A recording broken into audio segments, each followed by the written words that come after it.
Hello, everyone, and welcome back to Board Game Dads. My name is Anthony. This is Eric, and we're a couple of board game dads. We love talking about board games, usually over a variety of topics. Today, Eric, we're doing things a little less structured. Was that fair to say? That is fair to say. This is more of a conversation in the form of a podcast, but on video. It's a vidcast. The vidcast, yeah. I like It's a that. dadcast. A dad cast. Hey, we got to check if anybody uses that term already, but I That's like true. it. I like it. So, what are games that you have gotten to the table recently? Let's see. Recently, so today we played Paleo. So we're right in the middle of a snowstorm that's happening today. So we played Paleo. Not a lot of snow in the game, but it is a fun little cooperative game, and we played it. I got a little distraught fairly early on, where I thought we were in a lose-lose situation. But we had a rule that we thought went one way, it went a different way. So we came back from it, heads held high, and we won the day. Nice. Yeah. Is there a way to scale like the difficulty of that game? There is. So the game comes with a bunch of different modules of cards. Each module has maybe, I don't know, 15 or 20 cards, and I'm just guessing here. And there's an A, a B, a C, a D. And in the game, it suggests, to start off your first game, you play with maybe A and B, and then you can add B and C, and then maybe B, C, and D. And so we haven't played the game more than 5 times. And so we're still just kind of going off. There's a bunch of cards that we just haven't played with yet. So we're taking it nice and easy, and it will tell you when the games are going to be more difficult. Okay. Do you know Obviously, not the first games. Well, yeah, I would hope so. Do you know your overall record so far? I believe we've won at least 4 of the times. We might have lost one. We might not have. I'd have to check the book, which is sitting right here to my left. Let's see. We won that game. Yeah, we've won a few. Nice. Now, I also, as I'm looking at this, I also see that we've played Lanterns Dice a couple of times in the last month. Okay. Yeah, I was curious about that. Is that a possibility of another sheet that I could print out on my end and be able to play that with you virtually? Yes. Now, there's a mechanism in this game where you roll 4 dice. Okay. And then you kind of roll them into this little plastic pit, and they slide down into the middle. They're all nice and straight. And then you point it in a certain direction. Okay. So that maybe there's a blue one here and a red one and a yellow one and a green one. And you want to turn it so that you're getting the color die that you want. And the person across from you is getting the color die across from the color that you're getting. So it could be a little tricky on a computer. Could be real simple. But I'm an overthinker. I think it might be a little tricky. So how many dice are in this contraption then when you roll them? It's just 4. So it's a 4-player game. And then there's different parts of the game that will allow you to use all of the dice.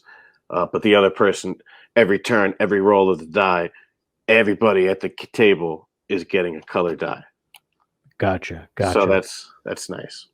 Yeah, I agree. I know you don't like when there's a whole lot of downtime in those types of dice rolling games. If I'm playing a roll and write, I want it over quick. That's why I'm playing a quick game. And if it's just a whole lot, it feels like we're getting ourselves into a quick little game, and then we're there for an hour. And it's even got little polyomino pieces. If you fill in all the, you're filling in pools on the sheet, and if you fill in a certain shape, and that shape is one of the polyomino pieces you're playing with, you get to use that one, and you get all the points marked on it. So how big is this game? Because the regular Lanterns game is not very big by any means. It's just a bunch of square tiles. Yeah, this one's just a sheet of paper and 4 dice. And it's your typical roll and write for it. But there is, like I said, there is that little plastic pit because you roll them, and then you have to move that to show who's getting which colored dice. Yeah, that's interesting because that is a big aspect of the original Lanterns game, right? It's about the direction of the colors are pointing to which players. Interesting. Well, speaking of games that are kind of on the shorter end, tonight, because they didn't have a whole lot of time, we played Ticket to Ride New York, which is so quick that we forgot how fast it was from the first time. I mean, it's like literally, at least again in a 2-player game. Obviously, it's quicker. I think we played it in like 10 minutes. I'm not even joking. Nice. I The have not map, played this one. it's so small. The map is so small. Most of the routes are like 1, 2, or 3 spots. There's Right. maybe like a one that's a 4. Like you don't even have that many pieces. Well, they're not trains of this one. You're using little taxi cabs, which is cool little plastic cars. But you don't have a lot of them at all, and it's really quick. It's the same concept as a regular Ticket to Ride. You have destination tickets. You draw the color cards, and basically the only difference in scoring is that some of the locations on the New York map are, I guess, like tourist spots. And so they have like a point value to them. It's usually 1 point. Okay. But at the end of the game, you'll get points for your destination tickets like you would anyway, points for all the routes that you completed, just how long they were. But then also you get these points for as many of these like hotspots as you connected along your route at all. So, like Now, for example, I did like 5. I connected like 5 of these touristy spots, and 3 of them probably weren't even on my tickets, but they get you points. right.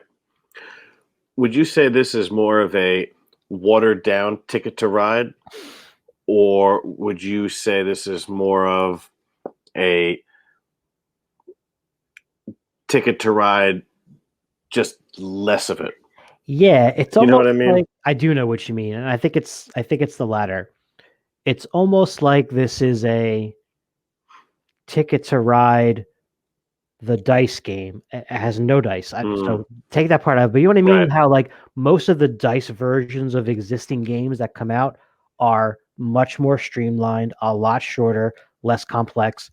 So it has that feel to it. It's Ticket to Ride light, But you're still like getting a lot of the same kind of decision really making. light. Yeah, for sure. And like I said, it's a really small map. So there's not a whole lot of room to go. I mean, stuff's going to fill up pretty quickly. And in a 2-player game, like in other Ticket to Rides, once you claim one of the double routes, the other one is not available anymore. So with 2 players in particular, it becomes pretty tight. Like the first Yeah, 2 I or 3 bet. turns, you're gonna know if you're gonna get those destination tickets or Yep. not. It's just like, all right, that one's out. Goodbye. Buy 6 points. Not happening. Um, but it's over so fast. So I like it. You could easily play this, multiple times in the time it would take you to play a regular game of Tickets to Ride. Anything else been hitting the table for you guys recently? Now, I know that for a while now, you guys have been managing to play at least one game every single night. Is that streak still going? That streak is still alive. I'm so glad you brought that up. All So right. the first day of the streak was actually on our anniversary, which was December 30th. Okay. Happy Um, anniversary again. thank you, and to you as well, because you're just a week after that. Right.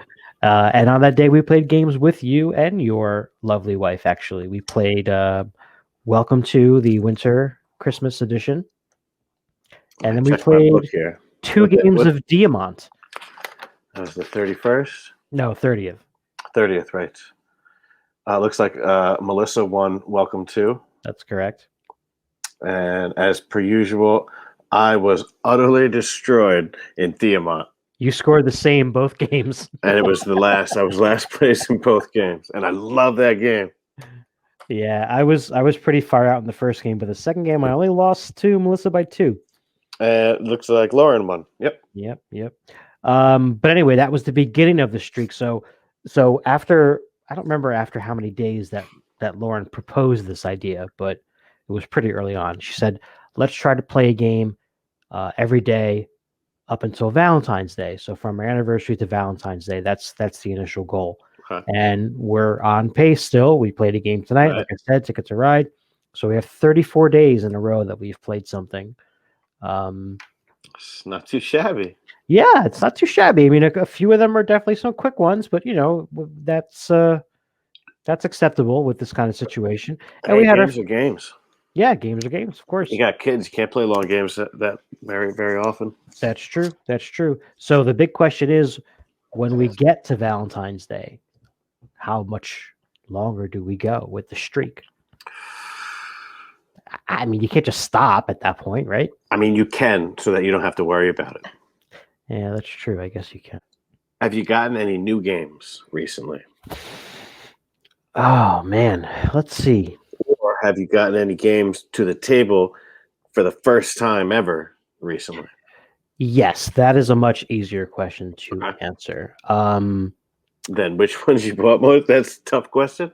Have Well, you no, bought no, any because games recently? no, I guess I haven't. I think my latest game acquisitions are still like Christmas related, to be Right, honest. right. Not Chris, but from Christmas time. Um, I don't think I've purchased anything since then. Hmm. But one of the games I did get for Christmas that we did finally get to the table, and I liked it a lot, and I think you would like it too, is called Camp Pine Top.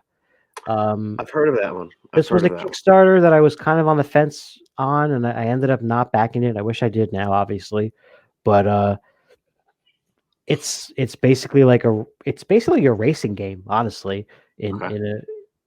a form. It's not about racing around a track or getting to a finish line, but it's about completing all these like badges in the camp, basically. So it's like Boy Scouts for these little like animal people. So it's like animals in the camp. Um, and you set up the map. It's a modular thing with just some large like square shaped cards, and each card has 4 symbols on it, which correlate to this big list of badges you're trying to complete. And so when you move your worker or your animal to a new square, whatever icon you pass over is the challenge that you're trying to meet. And they have Okay. basically just like requirements on them. But that part is a little bit of just basic set collection. You need 2 of these and 1 of these kind of deals. And you love your set collection. I do. But each one of these badges that you end up completing or fulfilling gives you a special ability. And then they also each have a backside to them, which makes it even a little bit better of an ability. And so you're trying to be the first person to get all the way down to well, I guess up, but I don't think on the board it goes down to the highest rank badge. Like I think it's Badger or something like that. Okay. But it's all about camping, right? It's all about those camping activities and stuff. It's really cool. I saw some people post some pictures of this game on Instagram, and it looks really cool. I'm really interested in it, but we still have games that we haven't played from Christmas as well. So we're holding off. All right. So what about you? Besides Christmas, have you added anything to the collection recently? Well, yes. We got Quacks Quedlinburg at our friendly local game store, looking for games, and that game's been out because I was looking for it for Melissa for Christmas.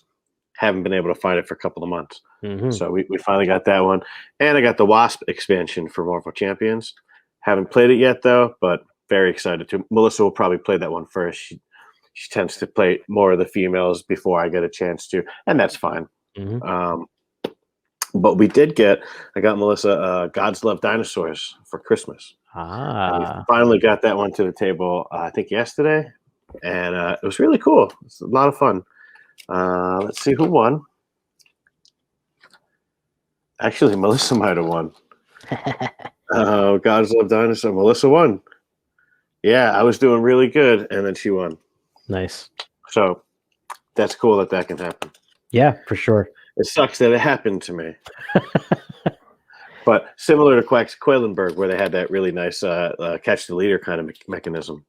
I did like that. I noticed that when we played that. That was really cool. Yeah, that's really cool, especially a 2-player game, right? Because, there's nothing worse than a runaway leader in a 2-player only game. Right.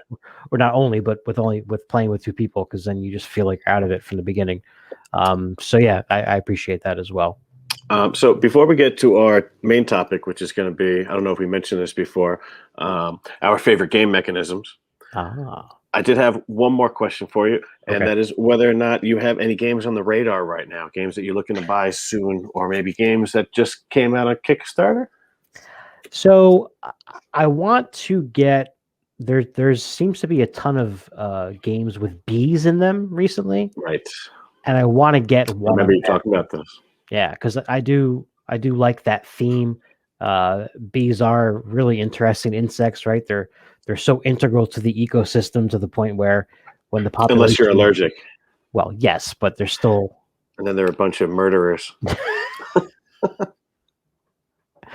murder hornets aside. Potential murderers. It would be bee manslaughter then, right? If it's bee slaughter, no manslaughter. I never studied law. Did you ever study bees? I might have studied bees. I definitely know more about bees than I know about law. I don't watch CSI. It's not my jam. I can't even fake it. That's fair. Yeah. But yeah, I like that as a theme. There's definitely a few. There's honey buzz, I know. There's one just called bees, I think. There's one Right. called queens. Right. There's the old school one, Hive. It's not really about bees, but it features bees. True. So I want to get my hands on something bee related for sure. Cool. Yeah. What about you? I do. I have one that I've already purchased. I unfortunately cannot tell you what the name of it is because my wife is in the other room, and it is a Valentine's Day gift for her. So cool. You will see it. I will have it featured in a video. I'll give it to her. She'll open it up, and then I'll take it and I'll go take pictures. And Valentine's Day. Give me. But yeah, that's absolutely going to happen. But sorry, but real quick, I just remembered one of the ones. So I don't know when this is coming out. I think it's in 2021 at some point. But there are, I believe, 2 expansions coming out for Draftosaurus. One of them is that coming out on Kickstarter? I don't think so. Something dinosaur related came out on Kickstarter, and Melissa backed it. That I think isn't that Dinosaur Island or Dinosaur World? I think. You're right. You're probably right. Follow up to Dinosaur. It might have included like I don't think it's Dinosaur Island, but yeah, I think it's the next Dinosaur Island, like a streamlined Dinosaur Island. Yeah, and quite possibly the roll and write version of the same game. Right. I think that's what it was. Yeah, but Draftosaurus is a great game. And I believe they're coming out with an expansion that has some dinosaurs that were that fly, and some dinosaurs that are, I guess, like aquatic based. So more dinos for that game. I'm on board. I hope it comes with more boards as well, because right now the game has a summer and a winter side.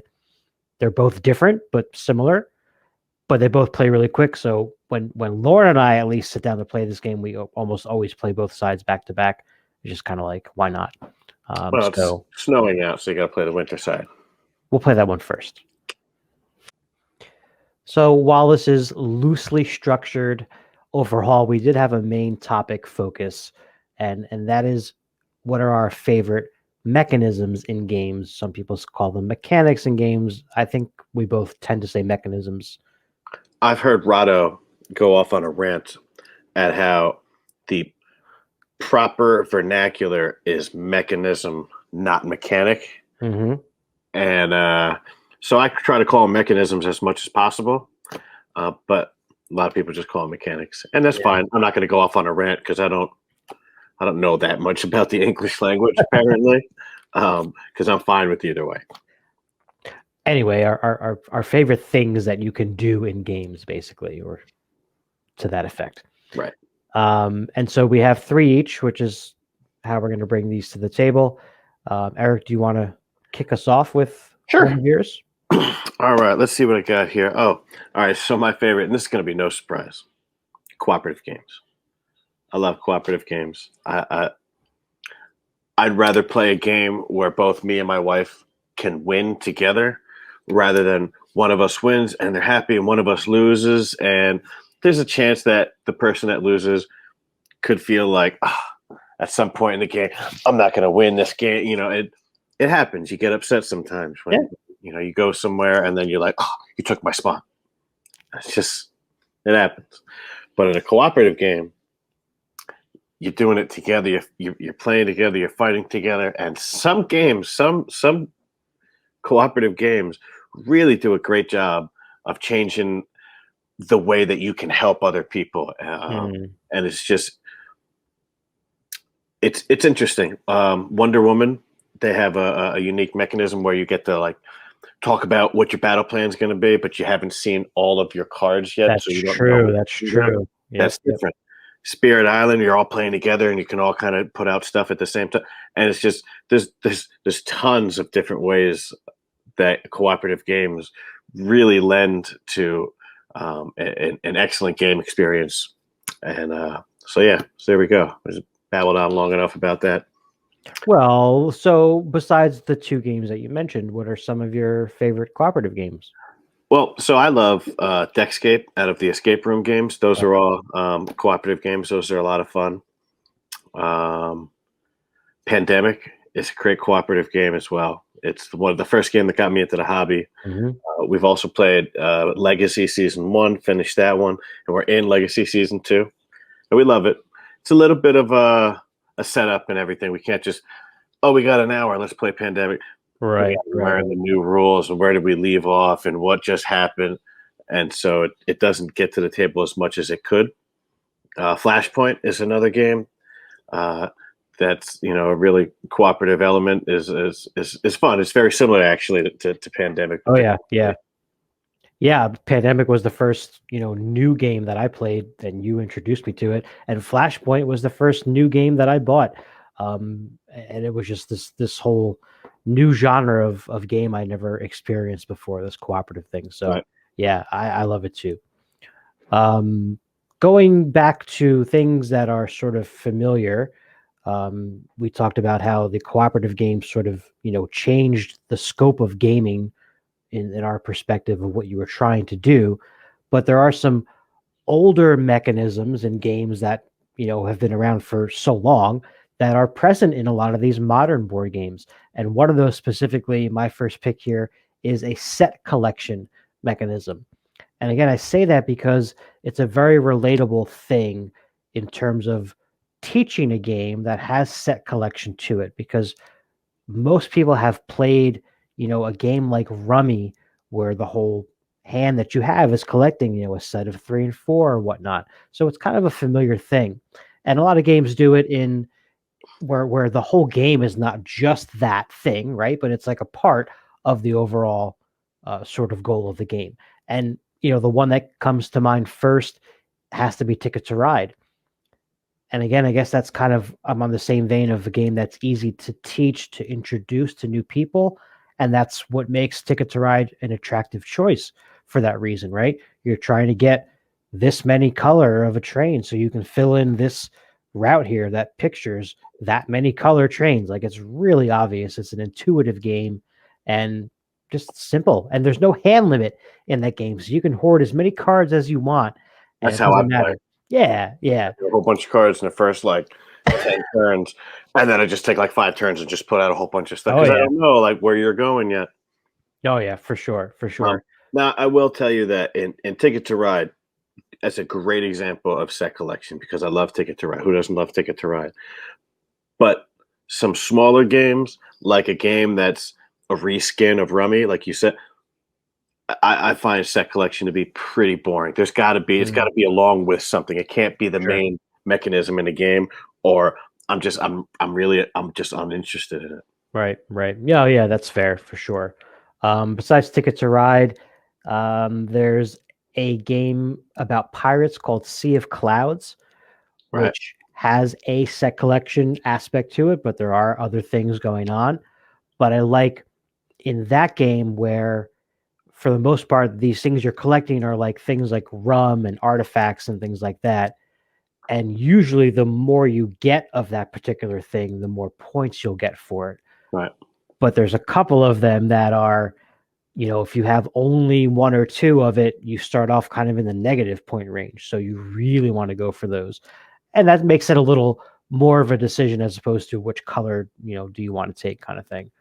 And I know you guys have that game as well. I think I introduced you to that game.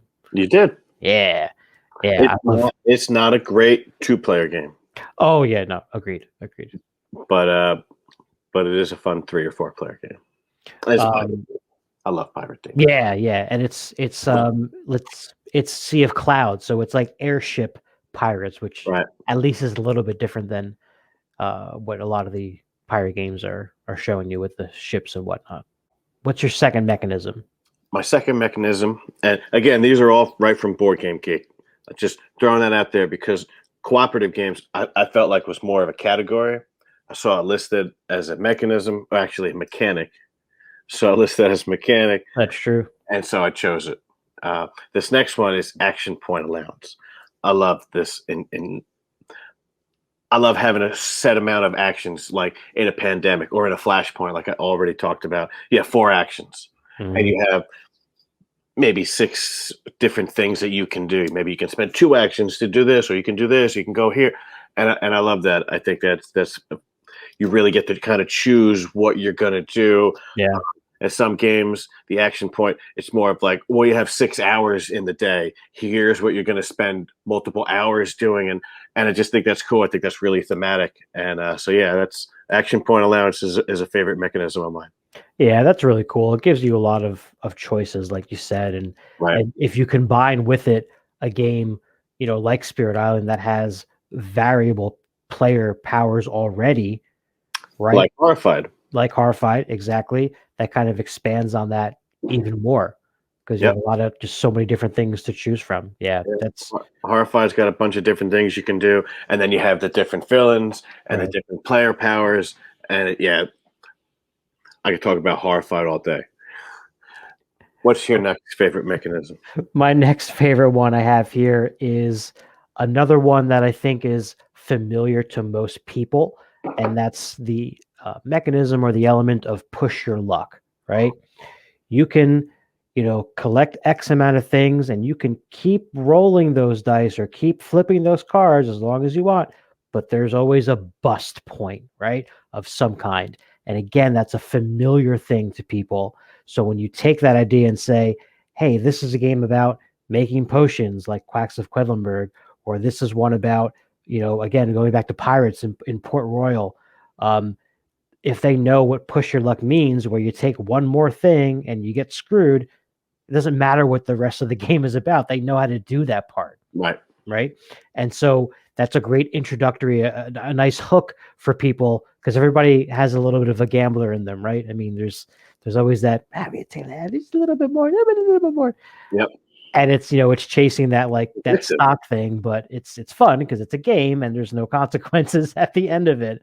Um, Diamant for sure. I mean, that's one that we've talked about before that we can play virtually, and that's like the ultimate push your luck game because that is all that game is about. Now, I'll tell you what, in Diamant, you can push your luck, and at a certain point, if you bust, you come back with nothing. Right. At least if you leave, you get everything, and then if you leave with somebody else, you split most of the stuff that's out there.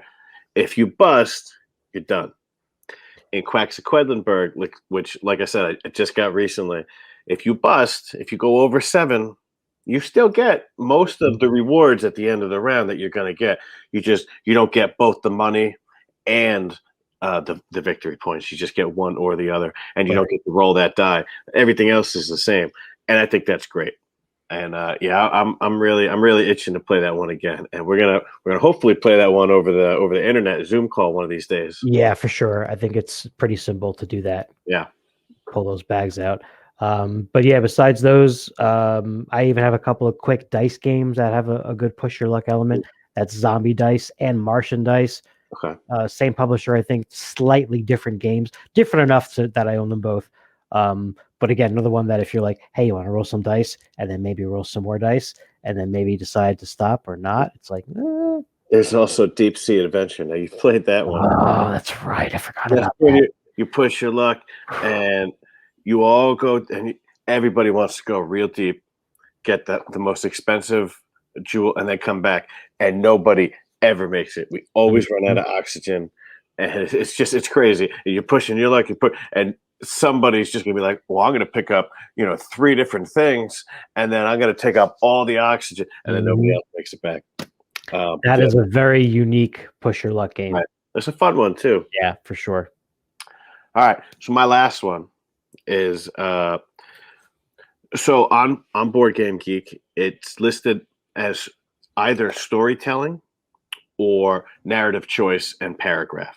Now, specifically, the game that I'm thinking of when I say this is Tales of the Arabian Nights, which each turn you draw a card and it'll give you a number, and somebody reads a story to you, and or they read an excerpt out of a book, and they say, "Oh, you just walked up and you met a handsome genie. How do you want to react to the handsome genie?" And you could look at your list of all the different reactions, and you could say, "I want to attack him," or I want to help him. So and they all give you different things, and it's not like if you do the same thing, if you play like the really nice person, all your decisions will be easy. Like it Yeah. doesn't matter what you do. It's crazy. Like you Yeah, never there's get no to right make a answers to game any that of these. Yep. it's just a guess. Yeah. You want to go in there and be like, I'm gonna walk up and I'm gonna attack everybody. Then in the beginning of the game, you better choose yourself 3 different skill actions that have to do with you being like an attacking kind of jerk. Right. Right. And but yeah, this game now also Near and Far does this, where there's a storybook and something happens, somebody reads you a passage, and you have to choose one of 2, maybe 3 options. And then storytelling is also prevalent Above and Below. Stuffed Fables is a storybook that you're playing through. Right. Same thing with Mice and Mystics.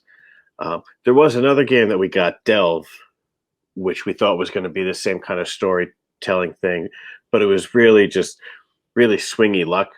You could do everything right, and it's like, oh, you get no points. That happened to me one time, and so I soured on this game on like the first play. And you get points when you finish off a room, and of all one type of terrain tile. And I finally finished this huge room, so I was ready to score a decent amount of points, and the card told me that I got no points for the room. Oh my god, I almost lost it. Like I just spent like half the game getting 0 points. Like I'm done. And we've only played it like once since then, and we'll check it out. We're not getting rid of it anytime soon, but it does not get brought out to the table very often. That's Anyway, fair. storytelling, specifically narrative choice, where you get to kind of choose your own adventure. Yeah, I mean, Tales of Arabian Nights is basically a choose your own adventure game. Right. Now, I've played the choose your own adventure, like the House of Danger. Was not enamored with it. Okay. Yeah, it was not my style of game. I'm also the kind of person that when I do something, I want to be like, well, I want to go over here and look in the bushes. Okay, do you want to look in the bushes, or do you want to, look down at the end of the road? There's a road? Like, I want to go look down at the end of the road too, but wait, what's in the bushes? And you can't do both. You can't look in the bushes, then you fall in a hole, and then you can't go and look down the road. And So let me ask you this: did you read the books as a kid? Of course. Choose Your Own Adventure books. So when you got to a point where you made a decision that ended up in death, which was a lot of the endings, did you go back to just the previous thing and go to the other page choice, or did you like start from the beginning again? I don't remember, but I most likely went back to the last page. I'm probably one of those people that just you keep your thumb in the page, you go to it, and when you see there's only like a quarter of a paragraph, you go back and you're like, nope, no, I'm not reading that one. Exactly. That's the funny part, right? That page would have like only a little bit of text on it. It was like the end. So you would look at like the corner and be like, oh, I don't see any words. Yeah, you go back and be like, no, I'm going to do the other thing. Yeah. Anyway, I'm going to get on to my last pick, unless you have any more for that one. I mean, all storytelling games aren't all the same. There's like I remember. Right. Storytelling is an aspect, but it's not the same as it is in some of these other games. Yeah, it's kind of on the I'm side. leaning more towards the narrative choice as the mechanism, not just the storytelling. I remember what I wanted to ask you now. Have you played Near and Far and Above and Below? Yes. You have. So from what I understand, the world is a bit interconnected. Have you experienced that, like, specifically? Do you remember? Well, the art is connected. There's some stories with similar names. Okay. But I don't know how many similarities there really are between the two, other than they both take place on the same planet with the same beings. with the same names. There might have been some sort of underlying story and above and below. I didn't play it enough that I ever got there. Right. And really, above and below, if you were above, it was, it's an engine building game. And if you're above, you're building your engine. If you're below, you're building your engine, but you're storytelling. That's when you're reading, having somebody read the passage and you're making the choice. Right. Near and far, you start off, you're in the town and you're getting ready and you're getting some people to come and help you and you're getting some money and some gold. And then you're all ready to set out and go and have an adventure. And that's when you do the adventure kind of phase. You move from place to place and you get there. And if you have an adventure, somebody reads the story based on the number that you're at. And then you make your choice and you get your reward or you fail. That's what I like. That's the storytelling and the narrative choice that I like. But above and below is really only part of half the game. And so I think there's a third game in this now going to be trilogy, right? Besides Above and Below and Near and Far. Did you hear Are about you that? talking about Sleeping Gods? Because I think that one just came out maybe a month or two ago. It's also got a lot of the storytelling. Yeah, no, I think Sleeping Gods does take place in the same universe, but there's another, hang on. There's another blank and blank game coming out. Oh, here it is. Now or Never I've not heard about that one. is scheduled to come out in 2021. Interesting. Yeah, so I'd be curious to see. All it says here is exiles return home to rebuild their ancestral village in a strange fantasy world. Hey, I'm on board. I got like 5 or 6 different Ryan Lockett games in my collection. So what's another? Cool. And I really wanted to get Sleeping Gods as well. It's just we don't have the time for it right now. That's going to be on the back burner for a little while. But I will get that one day. I'll get it to the table and I'll let you know how it was. Cool. So I'm going to get right into my third pick here for mechanisms. The first two I mentioned were, connected to sort of older type games, mechanisms that were related to things that people probably know about. This last pick is something that I didn't really know about until I got into the modern board gaming hobby. And that is the concept of drafting. There are many games that have drafting of cards as a concept, and now there's even games that start to have other things that you're drafting. If you're not familiar with it, and I'll use the cards as an example because it's the easiest one to explain. You'll get a handful of cards. You'll choose one of them to keep, usually put it face down, and then you'll pass the rest of those to the person to your left, as an example. And then so the person to your right is going to pass you the cards that they didn't pick. So now you have a new hand of cards that you're looking at. You'll choose another one and pass, and you do that usually until you have the last card. There's many games that do this with cards. There's one game that I have in particular that I sort of already mentioned at the beginning of this video, which is Draftosaurus. That's right in the name, right? You are drafting dinosaurs. So in that one, you're not passing cards, you're passing little wooden dinosaur pieces, which are awesome. And then you're putting them on your map, passing them around the table. It's a lot of fun. But in terms of card ones per se, Seven Wonders is probably the first one that I played. And I still have that game. I still like that game a lot. I think it plays really well with all player counts because it Even doesn't. two? Well, no, there's. All right. Yeah. Okay. Yes. Thank Well, you. you put a lot of emphasis on all player counts. It just. You're right. You're right. Retract that statement. So Seven Wonders did come out. It plays up to 7 players, and there is a 2-player variant that I never played. It sounded kind of, there's like a dummy player that you're sort of controlling. Right. A couple years later, Seven Wonders Duel came out, which is phenomenal. That's for 2 players only. But regular Seven Wonders plays well from 3 to 7 players. It doesn't change the length of the game at all, really, because you're passing the cards around, but you're only really dealing with the player to your left and right in terms of interaction. Right. So, it doesn't really get longer with more people. That has a nice civilization building feel to it in just a bunch of cards. So Seven Wonders is a great one for that. Also, Sushi Go is a real easy one to teach. I've taught that to kids. I've taught that to family members. And that's a real simple one. you're really just collecting cards. There's kind of a set collection thing to it as well, passing them around, picking a new one, passing around. And they've even come out with Sushi Go Party, which adds even more ways to score points, more types of food, things like that. You have to have at least one drafting game in your collection. Oh, I'm sure we have a bunch. Yeah. There's drafting in Near and Far. In the very Oh, okay. there's drafting in Isle of Cats. That's right. That's Um, right. and you forgot to also mention that in most games with drafting, you can draft cards, or you can draft dinosaurs, you can draft hate.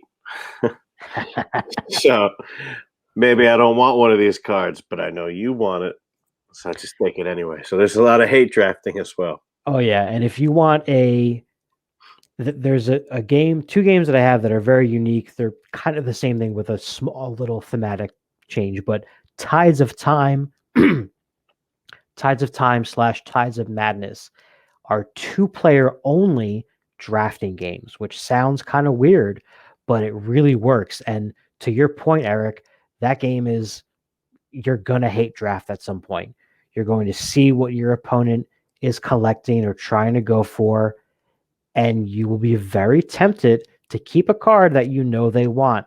Yep. But at what cost, right? Because then you're giving up something that's probably kind of useful to you. It's such a cool back and forth, another really quick game. And so Tides of Time is just basic collecting of drafting these little symbols. Basically, it's like 5 different colors. It's almost like suits of cards to an extent. And then Tides of Madness is a Lovecraft Cthulhu based one that has kind of the same ideas with a couple little tiny changes. But yeah, drafting can be quite interactive. Yeah, it's fun in some games, but anything that has hate drafting, if you can do something on your turn, and it's totally normal, right? I'm not going to judge you for doing it because I've done it myself. But when I do something on my turn because I have nothing else to do, so I'm going to do this so that you can't do it. Mm-hmm. And then I do that, and then you turn around, you're like, oh, I don't feel happy that I did that. Like I'm sad. I ruined your day, or not your day, but I made your gaming experience a little more miserable because in my head, I'm playing it smart. Right. I guess it depends on what the game is too, because Yeah, like in Tides of Time, for example, I mean, it's only 2-player game, right? So you're gonna mess with your opponent. I mean, there's no way around that. right. But yeah, there's definitely some circumstances where you could go out of your way to kind of do that. Yeah, those Cool. are for me. Yeah. I know you guys are Care Bears. That's true. Anyway, those are 6 of our favorite game mechanisms. Now, that's not to say that those are the only game mechanisms that we'll play. There's a whole ton of them out there, and I'll play most of them. Not all of them. Some of them I just won't touch. But that's a that's a different video. Well, there's some on Board Game Geek that I have never heard of before. Actually, that I'm it's sure. a very strange list Yeah. overall. But yeah, thanks for watching, folks. I hope we gave you a little idea of what how many different types of games there are out there. Leave some comments below. Let us know what games you like in those mechanisms, and we'll see you guys next time. I'm Anthony. That's Eric. Have a good night.